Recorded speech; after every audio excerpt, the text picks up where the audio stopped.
ஆண்டவராகிய இயேசு கிறிஸ்துவின் நாமம் மகிமைப்படுவதாக. இந்த 1480வது காலை மன்னா செய்தியின் மூலமாக உங்களை சந்திப்பதில் மிக்க மகிழ்ச்சி அடைகிறேன். தேவனாகிய கர்த்தர் இந்த இரவு முழுதும் பாதுகாத்து அற்புதமாக 4வது மாதம் 19ஆம் தேதி வெள்ளிக்கிழமை உபவாச நாள் என்று நம்மை அழைத்து கொண்டு வந்திருக்கிறார். தேவன் நல்லவராய் இருக்கிறார். தொடர்ந்து தேவன் உங்களை ஆசீர்வதிப்பாராக, நடத்துவாராக. இந்த நாளில் மிக முக்கியமான காரியத்துக்காக ஜெபிக்க வேண்டும். இப்பொழுது நடைபெற்று கொண்டிருக்கிற தேர்தலுக்காக ஜெபிக்க வேண்டும். மக்கள் தங்களுடைய பதிவை நல்ல தலைவருக்கு செலுத்தும்படியாக, நம்முடைய தேசத்துக்கு கர்த்தர் நல்ல தலைவரை தரும்படியாக ஜெபிப்போம். இந்த நாட்களில் எந்த விதமான பூத்துகளிலும் எந்த பிரச்சனைகளோ வன்முறைகளோ வராதபடி எல்லா எந்திரங்களும் நன்றாக வேலை செய்யும்படியாக ஜெபிப்போம். அது மாத்திரமல்ல, தேர்தல் பணியில் ஈடுபட்டு கொண்டிருக்கிற அரசியல் கட்சி தலைவர்களுக்காக, தொண்டர்களுக்காக, அது மாத்திரமல்ல அரசு பணியாளர்களுக்காக, தேர்தல் அதிகாரிகளுக்காக நாம் ஜெபிப்போம்.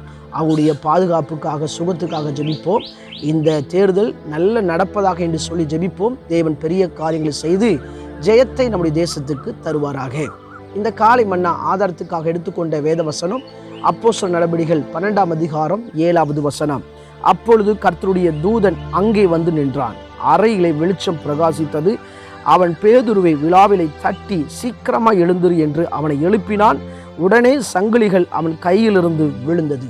எனக்கு பிரியமான கர்த்தருடைய பிள்ளைகளே, அன்பார்ந்த தேவ ஊழியர்களே, அருமையான நண்பர்களே, அறையிலே வெளிச்சம் பிரகாசித்தது.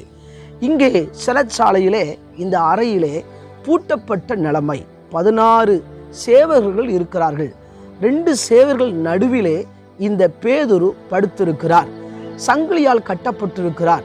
இந்த சூழ்நிலையில தான் தேவதூதன் வந்து நிற்கும் போது அறை முழுவதும் வெளிச்சம் காணப்படுகிறது. பேதுருவை விழாவிலை தட்டி எழுப்பி, சீக்கிரமா எழுந்திரு, பாதரட்சியை தொடுத்துக்கொள், வஸ்திரங்களை அணிந்து கொள் என்று சொல்லி தேவதூதன் சொல்லுகிறான்.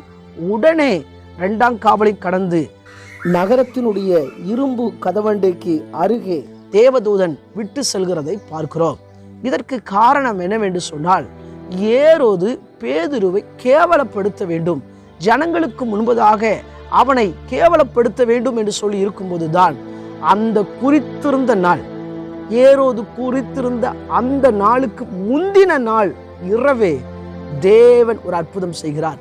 காரணம் என்னவென்று சொன்னால், 5ஆம் வசனத்திலே சொல்லப்பட்டிருக்கிறது, அப்படியே பேதுரு சிறைச்சாலையிலே காக்கப்பட்டிருக்கையில் சபையார் அவனுக்காக தேவனை நோக்கி ஊக்கத்தோடு ஜெபம் பண்ணினார்களாம்.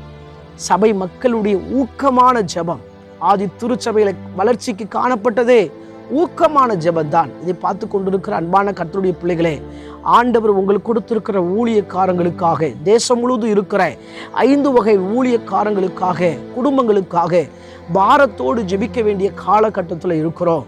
அவங்களுடைய பிரச்சனைகள் மாற வேண்டும். ஊழியக்காரங்களுக்கும் அநேக பிரச்சனைகள் இருக்கும்.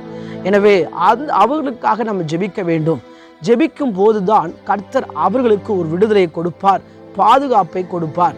இதை பார்த்து கொண்டிருக்கிற நீங்க நல்ல ஜெபிக்கிறவங்களா மாறணும். இந்த உலகத்துல வசதி வாய்ப்பை விட ஜெபம் எந்த மனிதனுக்கு காணப்படுகிறதோ, எந்த திருச்சபைக்கு ஜெபம் இருக்கிறதோ, அந்த திருச்சபை ஊழியங்கள் பாதுகாக்கப்படும்.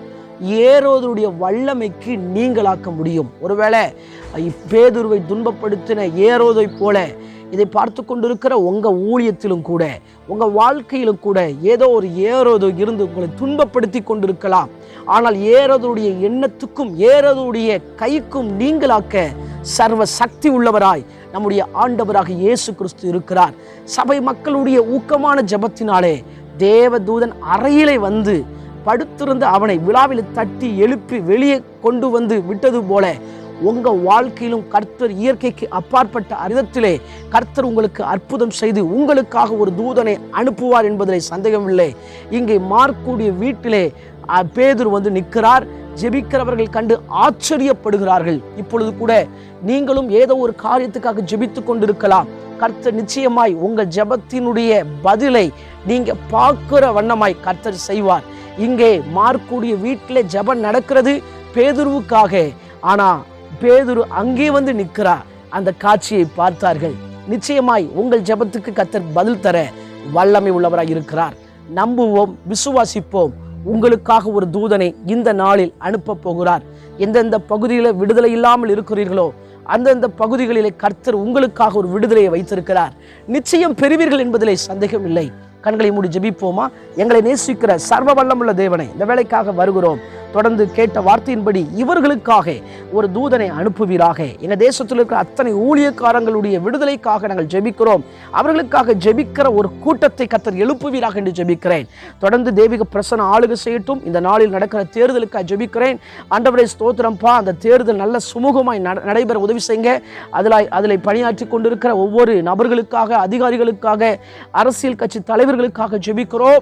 தொடர்ந்து நீர் பாதுகாத்துக் கொள்வீராக. எந்த அசம்பாவிதங்கள் நடக்காதபடி கர்த்தர் தம்முடைய வல்லமையினால் பாதுகாத்துக் கொள்வீராக. எங்க தேசத்துக்கு நல்ல தலைவரை தரப்போற கிருபைக்காக ஸ்தோத்திரிக்கிறோம் ஆண்டவரே. தொடர்ந்து ஜெயம் கர்த்தரால் வருவதாக ஜெபிக்கிறேன். எல்லா மக்களும் தங்களுடைய வாக்கை பதிவு செய்ய உதவி செய்யுங்க. அப்படி செய்யப்போற கிருபைக்காய் நன்றி. இந்த நாள் முழுவதும் எங்களோடு கூட இருப்பீராக. இயேசுவின் மூல ஜெபங்கள் நல்ல பிதாவே, ஆமென். என் ஆத்துமாவே கர்த்தரை ஸ்தோத்திரி, என் முழுவதுமே அவருடைய பரிசுத்த நாமத்தை ஸ்தோத்திரி. என் ஆத்துமாவே கர்த்தரை ஸ்தோத்திரி, கர்த்தர் செய்த சகல உபகாரங்களை மறவாதே, ஆமென். அனுச்சித்தமானால் மீண்டும் நாளை காலை புதிய காலை மன்னா செய்தி மூலமாக சந்திக்கிறேன். அதுவரை தேவ கிருபை தாங்குவதாக. மாரநாதா, இயேசு வருகிறார். ஆயத்தமாவோம், மனதை ஆயத்தப்படுத்துவோம். ஆமென். அல்லேலூயா. Praise the Lord.